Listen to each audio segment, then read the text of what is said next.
Availability in terms में very. ये कहानी एक शेर और चूहे की है जो हमें सिखाती है कि दया का फल हमेशा अच्छा होता है और कोई भी इतना छोटा नहीं कि मदद न कर सके। एक बार जंगल में एक विशाल और ताकतवर शेर पेड़ की छाया में सो रहा था। तभी एक छोटा सा चूहा खेलने कूदने के दौरान गलती से उसके शरीर पर चढ़ गया। शेर अचानक जागा और उसने चूहे को अपने विशाल पंजे में दबोच लिया। चूहा डर से कांपने लगा और बोला, महाराज कृपया मुझे छोड़ दीजिए, मैं बहुत छोटा हूं, पर किसी दिन मैं भी आपकी मदद कर सकता हूं। शेर ये सुनकर जोर से हंसा। उससे लगा कि इतना छोटा सा चूहा उसकी क्या मदद करेगा, लेकिन फिर भी उसका दिल पिघल गया और उसने चूहे को छोड़ दिया। कुछ दिनों बाद शेर एक शिकारी के जाल में फंस गया। वो जोर से दहाड़ता, पर कोई मदद के लिए नहीं आया। उसी समय वहां से वही छोटा चूहा गुजरा। उसने शेर को जाल में फंसा देखा और तुरंत अपने नुकीले दांतों से रस्सी काटने लगा। धीरे धीरे उसने पूरा जाल कुतर दिया और शेर आजाद हो गया। शेर ने चूहे को धन्यवाद दिया और समझ गया कि किसी को छोटा समझकर कभी कमजोर नहीं मानना चाहिए। इस तरह चूहे ने साबित कर दिया कि दया और सद्भावना हमेशा लौट कर आती है। अवेलेबिलिटी इन टर्म्स में वेरी।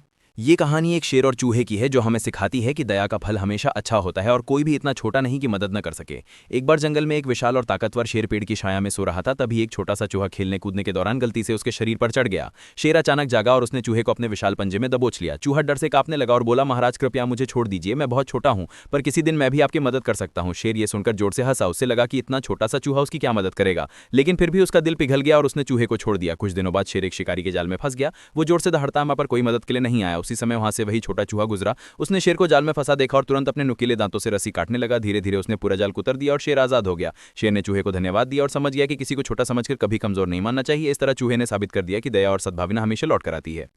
अवेलेबिलिटी इन टर्म्स में वेरी।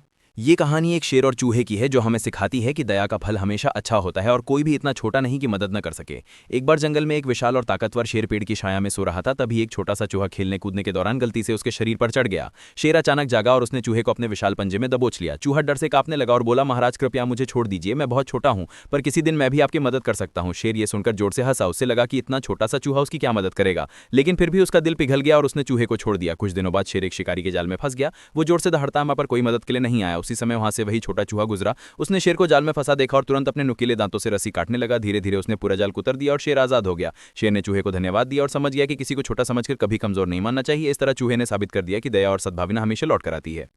अवेलेबिलिटी इन टर्म्स में वेरी। ये कहानी एक शेर और चूहे की है जो हमें सिखाती है कि दया का फल हमेशा अच्छा होता है और कोई भी इतना छोटा नहीं कि मदद न कर सके। एक बार जंगल में एक विशाल और ताकतवर शेर पेड़ की छाया में सो रहा था। तभी एक छोटा सा चूहा खेलने कूदने के दौरान गलती से उसके शरीर पर चढ़ गया। शेर अचानक जागा और उसने चूहे को अपने विशाल पंजे में दबोच लिया। चूहा डर से कांपने लगा और बोला, महाराज कृपया मुझे छोड़ दीजिए, मैं बहुत छोटा हूं, पर किसी दिन मैं भी आपकी मदद कर सकता हूं। शेर ये सुनकर जोर से हंसा। उससे लगा कि इतना छोटा सा चूहा उसकी क्या मदद करेगा, लेकिन फिर भी उसका दिल पिघल गया और उसने चूहे को छोड़ दिया। कुछ दिनों बाद शेर एक शिकारी के जाल में फंस गया। वो जोर से दहाड़ता, पर कोई मदद के लिए नहीं आया। उसी समय वहां से वही छोटा चूहा गुजरा। उसने शेर को जाल में फंसा देखा और तुरंत अपने नुकीले दांतों से रस्सी काटने लगा। धीरे धीरे उसने पूरा जाल कुतर दिया और शेर आजाद हो गया। शेर ने चूहे को धन्यवाद दिया और समझ गया कि किसी को छोटा समझकर कभी कमजोर नहीं मानना चाहिए। इस तरह चूहे